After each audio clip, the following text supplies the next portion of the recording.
I still have a couple minutes before dinner, so I wanted to talk about kind of the direction that I'm moving into with Turo. And one of the things that I've been super focused on lately is really diversifying my fleet of cars.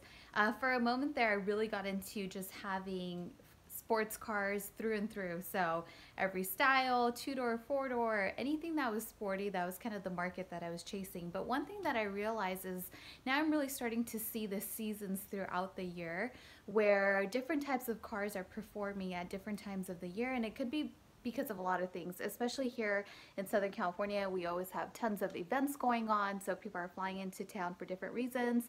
Right now in the winter, we got tons of snow this year, so a lot of people are coming into town and they're going snowboarding or skiing.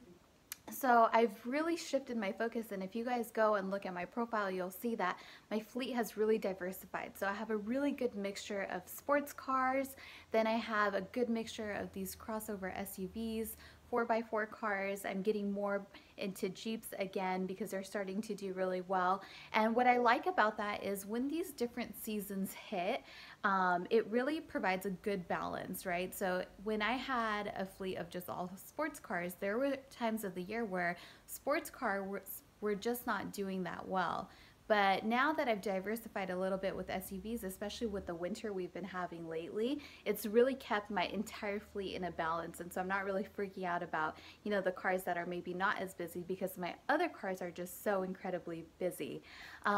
So that's one of the things I want to talk to you guys about. The other thing is, one thing I'm noticing is now that there's a lot of people getting onto the platform and posting so many cars and people coming on there with fleets, a lot of it's becoming saturated. A lot of the categories are getting saturated. So my focus is kind of going after the Airbnb model, where I'm really working on curating my cars and making sure that I'm picking cars that provide a special experience, something that's unique, something that's different, right?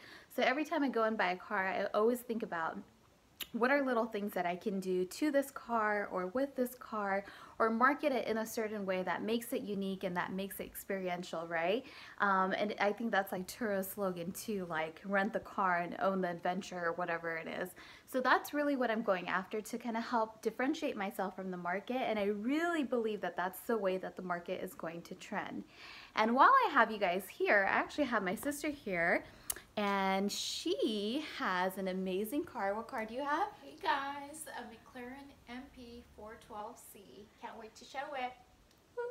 Isn't that insane? So that's my big sister, and we're actually gonna probably do a video here soon taking a look at her McLaren, which is like crazy amazing. So we're excited to do that. So I'll be bringing that to you guys real soon. All right guys, have a good rest of your night. Bye.